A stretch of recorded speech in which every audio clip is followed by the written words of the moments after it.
Hello there, friends and relations. Uh, I don't normally like podcasting, as they call it, but I just took this moment to test a device that I bought, a hands-free device, where I'm literally sitting here while my camera is over there and is doing its own things. A centuries-old English watermill that's been out of Now, the reason I thought I should probably test this device by talking to you is because it's been a while since I sent you a podcast. I am hoping everybody, each and every person, wherever you are keeping safe from this devastating pandemic. Well, I'm trying my level best, as always, because I'm hardly out anyway. Poor me. I'm used to this kind of life. But to be honest with you, this time it's completely changing. It's getting into my nerves. Maybe it's because I have it in my mind that my movements are restricted by law. Yet in the past, my movements were restricted by self. Maybe that's why it's getting into my nerves.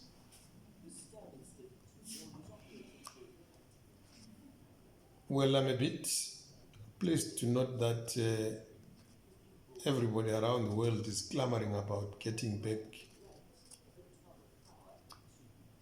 to some kind of normal. But then I'm wondering whether this kind of normal is aimed at getting people's lives back to normal, or it's a way, or it's something that's driven by the fact that governments all over the world want to get their economies back running. The reason I'm saying that is because I strongly felt at the start of the pandemic that everybody was very cautious about taking action when it was initially announced, fearing for the impact that it would have on their economies. And as for Europe,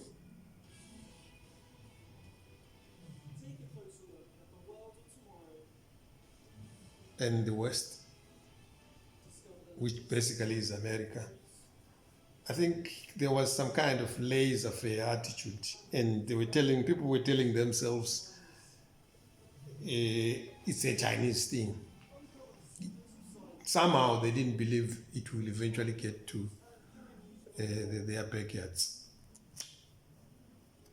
And that's the reason why they never even acted with haste. Now, it is costing them a lot in terms of human life. And it has actually cost them immensely in terms of the potential of their economies. I'm sure the figures will be tallied in due course which will reveal the economic damage that this pandemic has caused.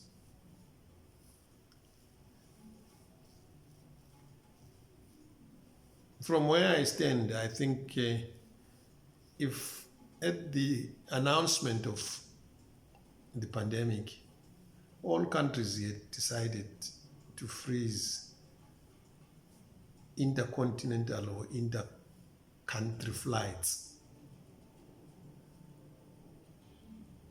I think the spread of the virus could have been arrested. However, because everybody else was trying to protect, their economies, they were trying to keep their economies moving.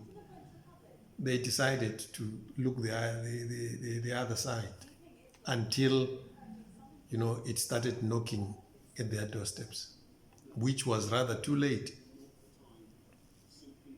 In my surrogate home country, it almost killed the leader of the country. It almost killed the leader of the country.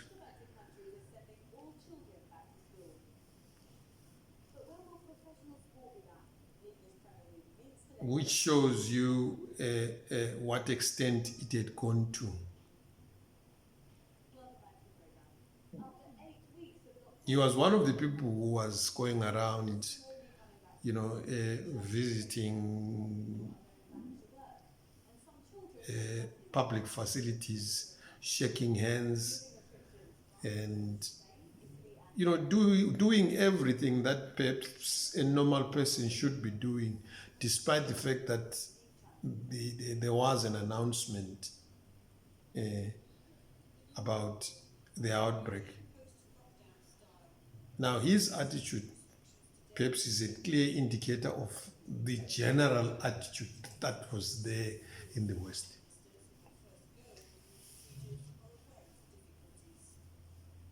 Thank God he's alive.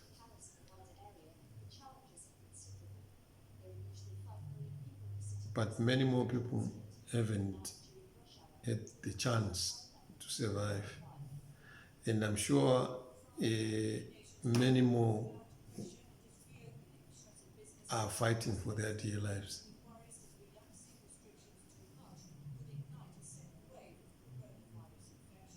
All one prays for is the sudden speed with which everybody wants to get back to normal does not trigger a second round of this pandemic. The socio-economic impact, I think, has been felt worldwide, and it will still be felt. There is still going to be a lot of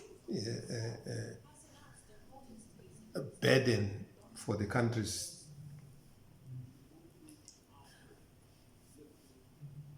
to look after, especially those less privileged.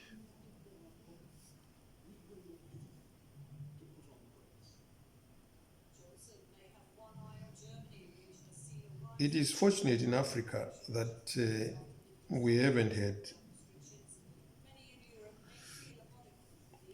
a devastating spread of the pandemic, as has been the case in Europe. One hopes that remains the case, considering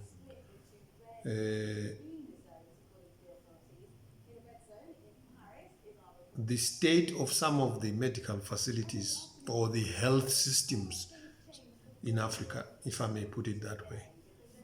The state of a lot of medical systems in Africa may not cope with huge outbreaks.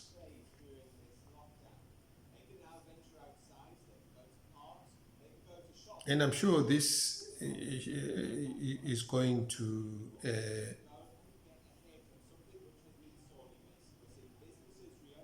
at least make African heads of state think twice about allocation of resources. Most African countries are not at war. Most African countries are not at war. They are not threatened by any war. But they've got huge military forces. The question is, what war are you preparing for?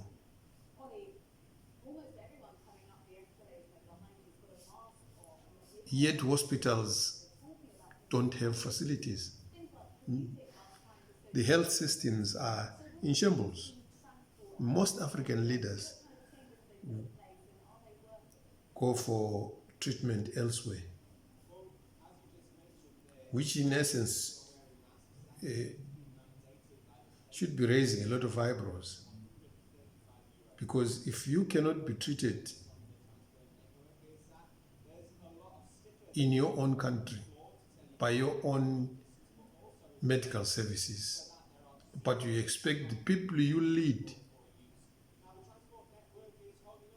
to be treated within those medical facilities, then there's obviously your head needs examining. Certainly your head needs examining. There's certainly something wrong with you. That's one very important thing, which perhaps should be discussed in the next AU meeting, African Union meeting. That should be a point of focus. And then the second thing is, in a lot of countries in the world, the medical fraternity has been, ignored in terms of remuneration. We are living in a world where being brainy is less viable than being funny.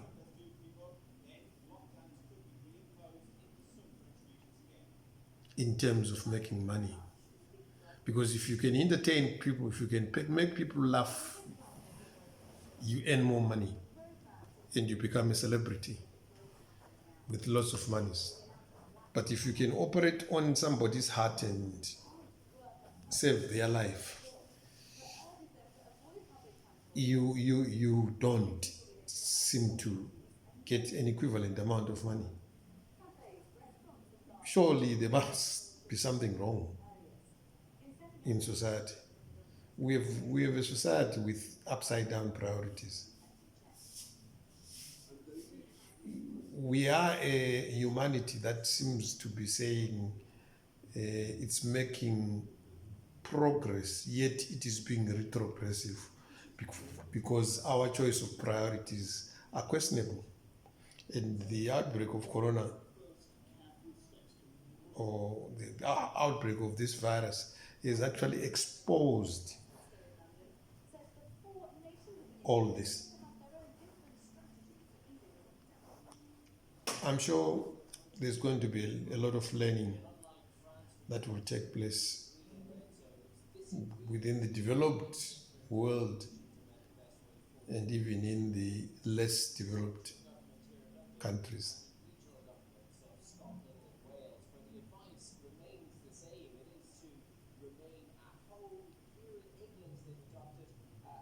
I pray that everybody stays safe.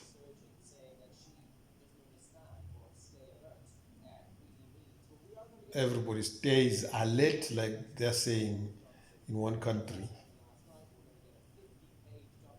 And everybody protects themselves as is stipulated. As far as I'm concerned, nothing has changed. I'll keep my distance and I'll keep my monkey face mask on.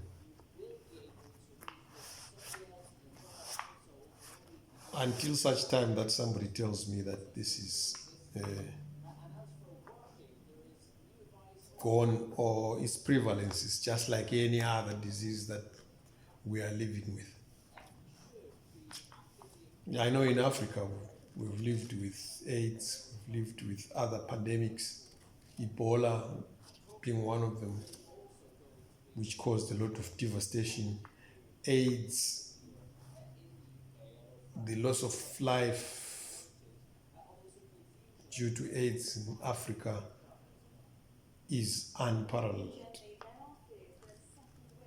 So if we can learn to live with this pandemic like we have learned to live with other diseases, then perhaps that's when I can think about saying, well, to hell with the mask and to hell with social distancing. I'm sure, I presume everybody should probably have that kind of attitude if we are to completely eradicate this. So for now, to you, my friends and relations and family, stay safe. Take good care of yourself. I'm sure by Christmas we'll be back to some kind of normalcy, which may not necessarily be similar to what we used to have.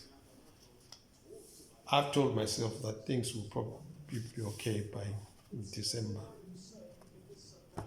So for now, adios.